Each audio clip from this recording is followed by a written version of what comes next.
Good evening, everyone. It's Rabbi Dr. Jack Cohen with the Shalom Bayis and Dating Seminar Series. How are you? I hope everyone's well.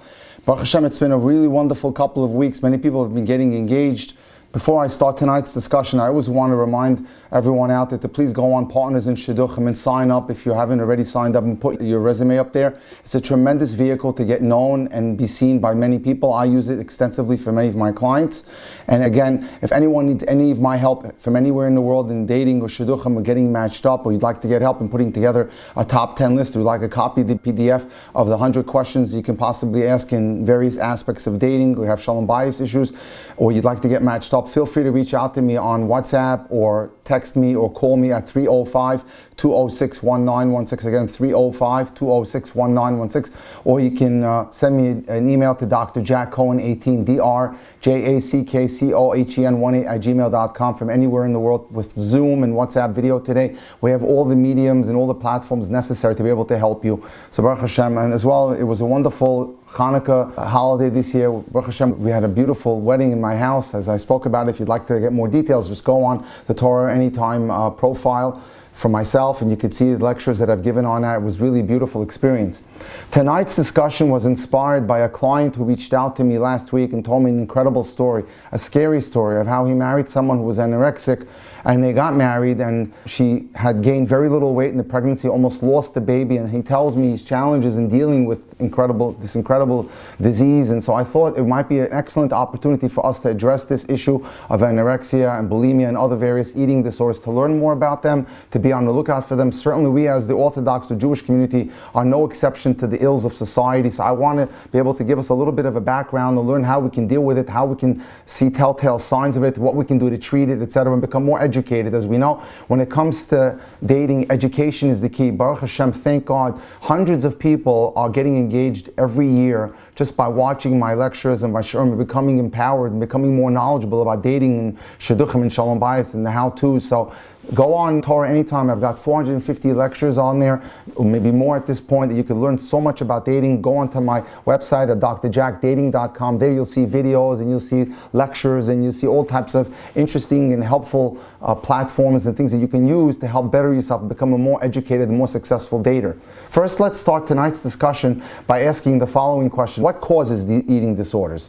The exact cause of eating disorders is unknown. However, many doctors believe that a combination of genetic, physical, social, and psychological factors may be contributing to the development of an eating disorder.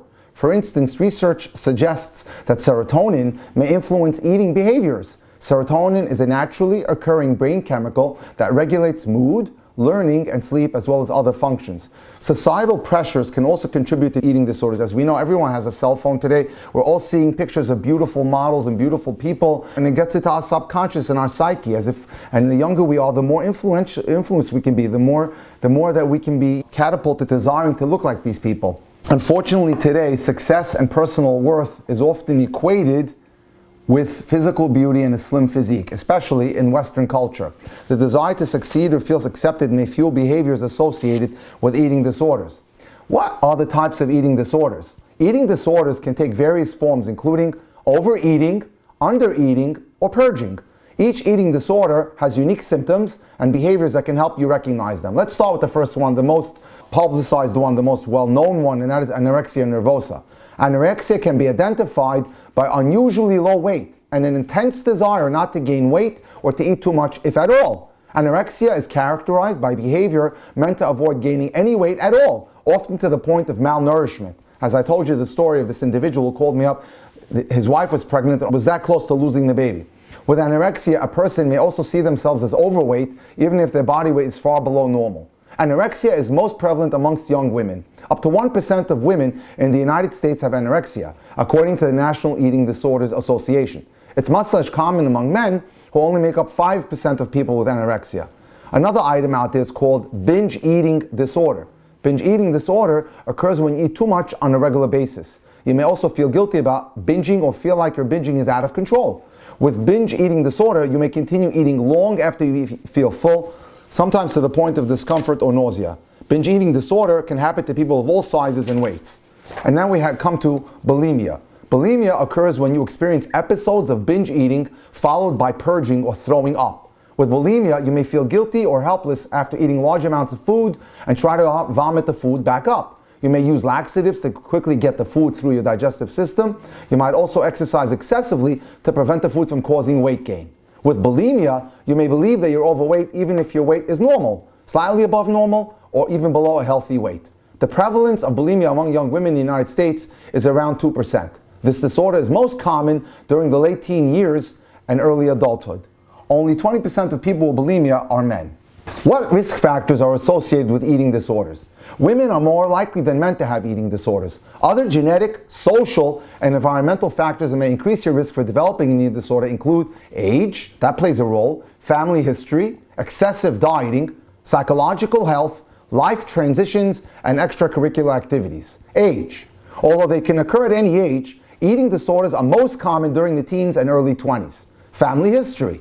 Genes may increase a person's susceptibility to developing an eating disorder. According to the Mayo Clinic, a famous health center, people with first-degree relatives who have an eating disorder are more likely to have one too. Excessive dieting. That causes also eating disorders.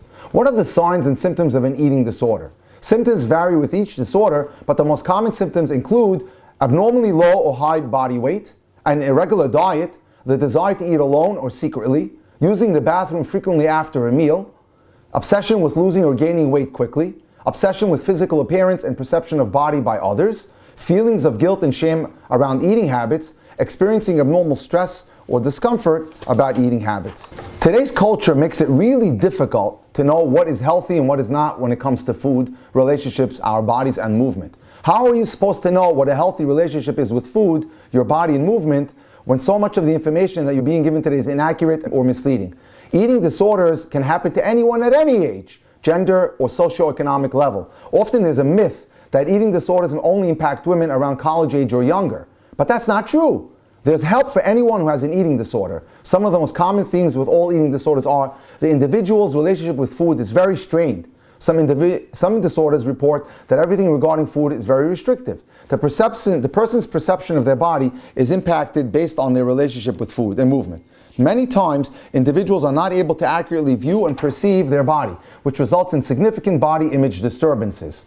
Their relationship with food, their body, and movement starts to impact their relationship with people in their life.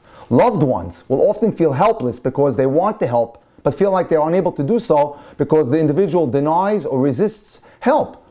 There are a variety of eating disorders which include behaviors such as restriction of food, binging, purging, compulsive exercise, laxative abuse, and diet pill abuse. As we've explained, anorexia again includes extreme weight loss through the restriction of food and all compensatory behaviors. Bulimia includes the use of binging behaviors paired with behaviors like attempting to manipulate the body by throwing up. Again, so it's important that we know what is going on. Now, how does it affect dating? We can talk later about what it means that you're attracted to a girl who has some body image or eating disorder issues. For now, we need to get our heads wrapped around this disease so we can be of maximum possible to be able to help the person that we're dating. It turns out that a lot of women have eating disorder and body image issues these days. It's not uncommon, but neither is it so common you should expect to randomly date one woman with these issues after another. If they're showing up for you, it may mean something. Understand that it's not just about food. Your date is trying to fix or deal with something else with the eating disorder. The food is a symptom. The real problem is something else. It could be anxiety, it could be depression, or just the suffering that is part of life that creates a person getting an eating disorder. It could be past trauma expressing itself. You're not going to know, and odds are she won't either. Don't guess. Guessing is not helpful. It's best if you just don't make any comments about her appearance at all, even to say you're beautiful. She hears, I'm fat. Don't say anything at all about how much or how little she eats. Don't say anything at all about her appearance. Compliment her on her intelligence, compliment her on her humor, or something else that has nothing at all to do with her behavior or her physical appearance. Safe things to say include, I want you to be happy. Realize that she's out of her mind a lot of the time. How is this different from a woman without an eating disorder, you may ask? Well, as it happens, starving yourself or binging and purging can play havoc with the body's hormones. In particular, an extremely low level of caloric intake, the body actually begins, at an extremely low level of caloric intake, the body actually begins eating the fat that surrounds the nerve cells, and that helps them fire. The term for this is demyelination. Myelin sheath is that covering or protection or the wrap around the nerve. And when the person has a very low caloric intake, the body starts to self-digest and eat away this myelin sheath, which then creates a problem and it disturbs the functions of the brain, since the brain is full of neurological wiring. Long before this happens, a hungry person experiences mood and behavioral changes, most of which are destructive to the relationship. So what you're seeing here is someone that has an eating disorder like bulimia or anorexia is not acting within the normal confines of how they normally behave. A hungry person is not usually a very loving person. A hungry person is not a good listener. A hungry person is not very motivated to be intimate or close. A hungry person wants to eat, period. And the majority of their mental space is taken up with fantasizing about food, imagining future meals, planning future meals, obsessing over caloric intake, and the like. Someone struggling with bulimia-related disordered eating will similarly be obsessed about caloric intake as well as the social mechanics of the binge and purge behavioral pattern. With a disorder, as with addiction, the relationship won't be as deep, loving, or intimate as it could be otherwise. As a result, a person that has an eating disorder who's involved in a relationship does not have the normal dynamics of a regular relationship. Your partner is primarily putting energy into their behavior pattern and their obsession, not growing as a person and certainly not being helpful around you. The relationship is secondary or tertiary when it comes to their dating relationship.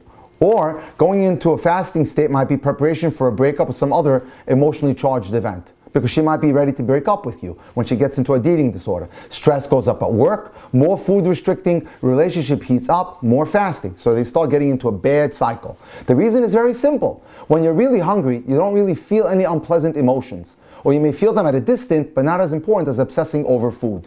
Restricting calories is a way to turn down the volume on the hard parts of life and anesthetize yourself to that which you find difficult.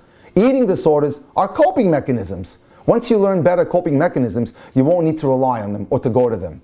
These issues are probably part of a deeper pattern. The food is not really the issue. The weight is not really the issue. The binges and purges are not really the issue. The issue is something else. Control patterns, coping with strong emotions, shutting off scary emotions. That's what leads people to eating disorders. If you can do anything to help her, it's in this area. So how can you help? One of the most frustrating things about dating someone with an eating disorder or body image issues is how difficult it can be to help them. This is really her work to do and her struggle. You can be there for her, be consistently loving, and keep showing up, but beyond that, there may not be much that you can do to help, because a lot of it rests in the hands of the person who's suffering from that disorder. Consistently urging her to seek professional help is probably the most helpful thing you can do, especially saying to her that you don't want her issues to encumber your relationship. Assuming she loves you and isn't too deep into her addiction to feel it, this plea may reach her. Often people will first realize that a problem is a really deep problem when a loved one shows them and tells them all the ways it limits their life and happiness. But you also have to make peace with the fact that this may not be enough. Her thinking may already be too disordered, and she may be too defended to respond to your desire to get her help. She may even discard the relationship rather than walk into the pain of dealing with the disorder. This may be really hurtful to you, but you should remember that it's not personal. It's simply because right now she's not in her right mind. Be consistent and be loving in helping her. Ask her to free herself from these issues repeatedly. Offer to go to therapy with her. Offer to go to support groups with her. Above all, remain dedicated to doing your own work with the relationship. The most loving thing you can do is to love yourself and do what's most healthy and best for you. Know your edge. When a woman goes away from the relationship in the context of an eating disorder or body image issue, it can get very lonely. It's very likely you'll not be getting your needs met. Not emotionally, maybe not spiritually, maybe not in any way. Every person has a different level of tolerance. My advice is hang in and love as long as you can, but don't fake it beyond your edge. When the burden threatens to overwhelm you because her eating disorder is getting out of control, when the pain gets too great for your heart to absorb and forgive and heal, separate from her cleanly and as responsibly as you can, citing your own limits that you've hit the max of what you can handle and tolerate. You never know how these things will go. The process of separating for her might be, in fact, the information that gets through to her that she needs to address her problem. Dealing with denial. Increased level of self-deception is going on as well. It may be patently obvious to everyone else that they're dealing with these issues. They might still deny it stringently if someone brings it up. Or they may admit to it openly that they have an eating disorder, but be unable to translate that intellectual understanding to concrete action to address their issues. This can be one of the most challenging aspects of being close to someone struggling with an eating disorder, but it's useless. in my experience, to get into battles over whose version of reality is correct. Reality battles will only create strife and stress for both of you and have a greater chance of damaging the relationship than doing anything else. The thing to do is to be honest about your concerns and use I language to take ownership over what's happening. I am concerned about your relationship with food, or I am concerned about how much you exercise. And if she brushes off your concern with denial, which is quite likely, just stick to your own reality. I don't want this issue to encumber our relationship, and I'd like you to get help dealing with it. If she's very deep in denial, she'll say something like, I don't need help. I don't have any problem with food. You're crazy. I don't know what you're talking about. In which case, it might be time for you to make a decision. Are you willing to live with a major issue that can't even be acknowledged, knowing in advance that this level of denial is corrosive to the soul and health of the relationship? Or are you willing to walk away because of how deep the denial is, no matter how painful it may be? Many people stay in marriages for decades despite deep-seated denial of things like infidelity, closeted orientation, and more. So this would not be an unprecedented decision. The question you have to ask yourself is, will that really serve us both best? And that's the decision you have to make. That's very important. Again, what are some of the symptoms, social symptoms, that you see with people that have eating disorders? If you have an eating disorder, an underlying psychological or mental health problem may be contributing to it.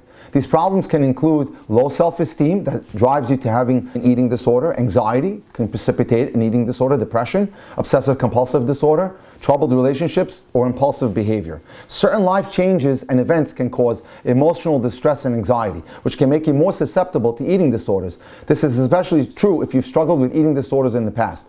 These times of transition can include moving, changing jobs, the end of a relationship, the death of a loved one. All these can trigger eating disorders. Abuse, assault, and incest can also trigger an eating disorder. Extracurricular activities. If you're part of a sports team or art group, you're at increased risk. The same is true for members of any community that's driven by appearance as a symbol of social status, which is only too common today, including athletes, dancers, models, and television personalities. These people are on the screen all the time. They're on public display all the time. They're more apt to get eating disorders. Coaches, parents, and professionals in these areas may inadvertently contribute to eating disorders by encouraging weight loss.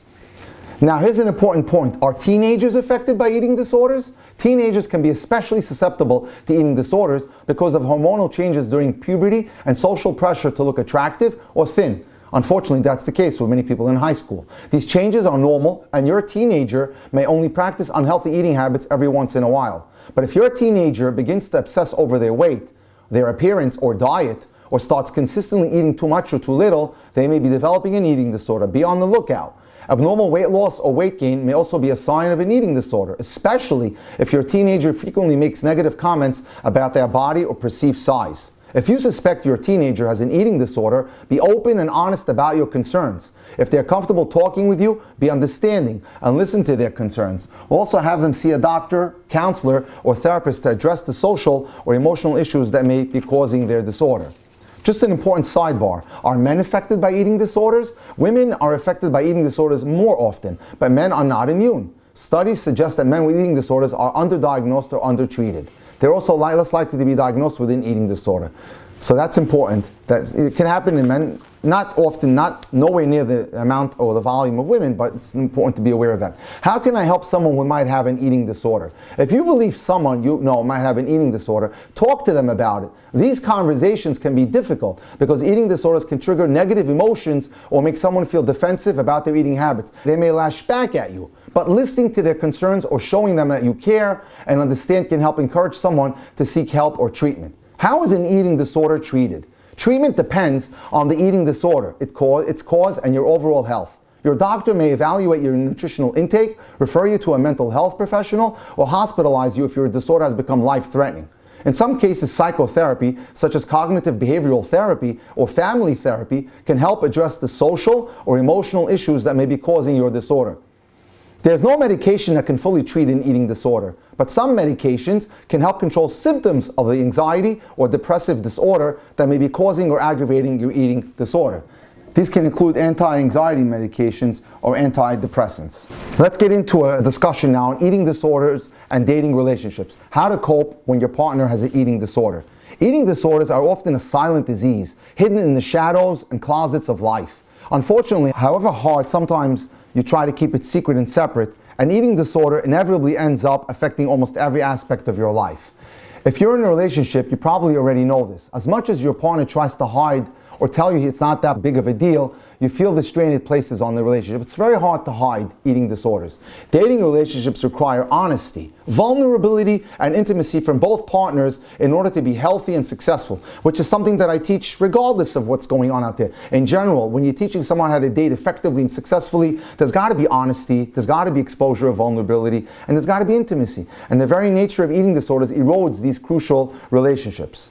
A person with an eating disorder is intensely preoccupied with food, weight, and shape, making it difficult at times for them to think of anything else. In fact, eating disorders can become so preoccupying that they virtually take the place of other interpersonal relationships. As your loved one sinks into it, shame and secrecy replace vulnerability, and honesty as the eating disorder tightens its grip on its victim. It's not surprising then that dating partners of people with eating disorders often report feeling decreased emotional intimacy in their relationships, as the person that has the eating disorder is so preoccupied with it.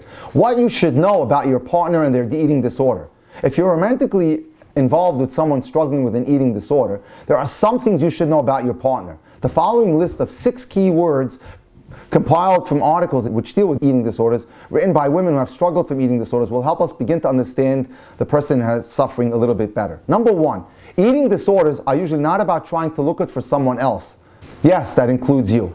Control is often the driving factor of why people become victims of eating disorders. She wants to be in control of her life. And when things get out of control and she starts to feel anxious, she'll turn to her eating disorder to regain that feeling of control. So that's number 1. Number 2, your partner is most likely hiding many aspects of her eating disorder from you. She hides because she fears your reaction to her habits. She may fear that you'll reject her, or be disgusted by her, or simply pity her.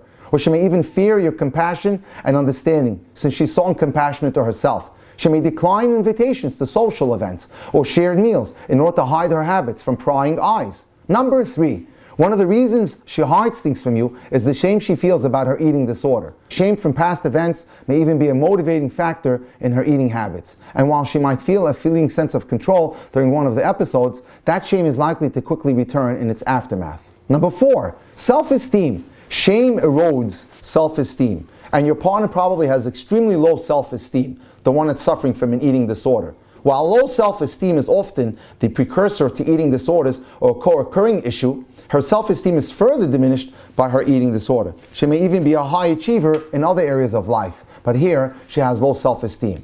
Your partner. Now what if married? Your partner may avoid intimacy due to shame and low self-esteem over her distorted body image. And in fact, the disorder may be a way of coping with past issues.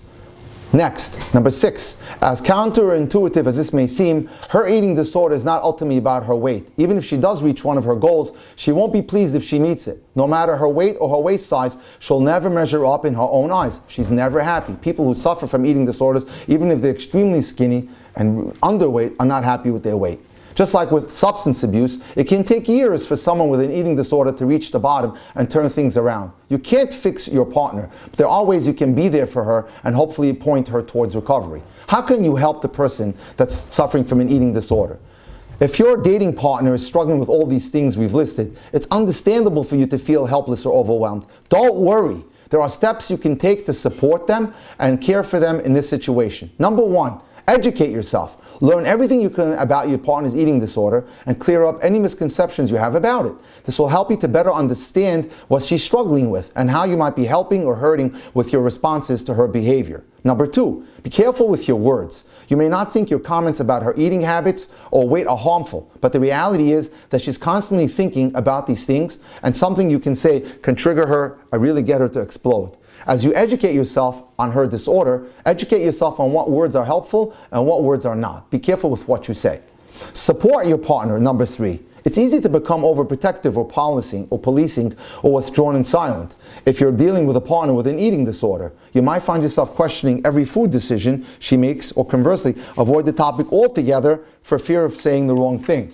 Instead, try talking to her. If you can get her to open up and be honest with you, eating disorders thrive in the darkness, so try helping them bring it into the light. 4, Find your support for yourself. You most likely could benefit from a support group or even individual or couples therapy with an eating disorder specialist. These environments provide a safe place for you and your partner to talk about your concerns and find new ways to cope with feelings and support your partner. There is hope for the partner who has eating disorders, and your relationship, no matter how hopeless things may seem, you can play a crucial role in your partner's recovery process. You might even find ways that you can together lick this problem and be able to solve it. One person writes, on one of my first dates with my husband, he placed down his fork, looked down at me pointless, and asked, how can I support you in your eating disorder recovery?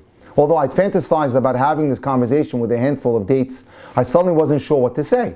No one from my past relationships had made a point to ask me this question, that they were willing to help me, they were offering to assist me with my eating disorder. Instead, I always had to force the information about how my eating disorder might show up in our relationship with these people. The fact that my partner understood the necessity of the conversation was really helpful. In a 2006 study that looked at how women with anorexia experience intimacy in their relationships, these women pointed to their partners understanding the eating disorders as a significant factor in feeling emotional closeness. So one of the most important things to have in a situation where there's a eating disorder is a compassionate, supportive date. Your partners often don't know how their partner's eating disorder can affect their relationship or even how to start these conversations. To help, we've compiled 3 sneaky ways that your partner's eating disorder might show up in your relationship and what you can do to help to support them in their struggle or their recovery. Number 1, issues with body image run deep. When it comes to body image among people with eating disorders, these issues can run deep. This is because people with eating disorders, particularly those who are women, are more likely than others to experience negative body image. In fact, negative body image is one of the initial criteria for being diagnosed with anorexia. Often referred to as body image disturbance, this experience can have a number of negative effects on people with eating disorders, including how they behave with the person that they're dating. What you can do: if you're dating a person with an eating disorder, your affirmation and reassurance of your attraction to your partner is critical and important and very helpful. Just be sure to remember that it might not be enough to solve the problem on its own. Encourage your partner to talk about their struggles and try to listen without judging them. It's important to remember this is not about you and your love, it's about your partner and their disorder. Number 2, food-related activities can be stressful. So many culturally accepted gestures involve food. A box of chocolates on Shabbos, a night out to a fair to enjoy rides and cotton candy, and a date at a fancy restaurant. But for people with eating disorders, the mere presence of food can cause fear and panic. Even people in recovery may be triggered when they feel out of control around food. That's because, contrary to popular belief, people don't necessarily develop eating disorders due to thinness as a beauty standard. Rather, eating disorders are complex illnesses with biological manifestations. What can you do?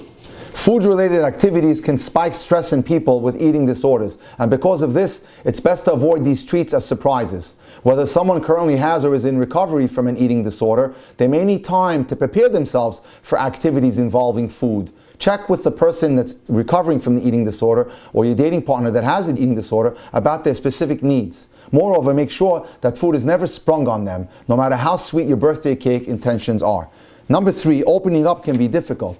Paired with the fact that people with eating disorders often express insecure attachment and that women with eating disorders show a higher likelihood of negative relational experiences, having an intimate conversation about your partner's eating disorder may prove to be very tricky. But creating the space for your partner to talk to you about their experiences is central to building a healthy relationship with them. In fact, studies have found that when looking at how women with anorexia interpreted their needs around intimacy, their eating disorders played a role in the level of emotional and physical closeness they felt in their relationships. Moreover, being able to openly discuss their eating disorder experiences with their partners was one way to build trust in their relationships. What you can do: being available to discuss your partner's eating disorder openly and honestly and with demonstrated interest can help them feel safer and more genuine in their relationship. Just remember that you're not required to know the perfect response to their sharing. Sometimes listening and offering support is all that you can do, and that's enough.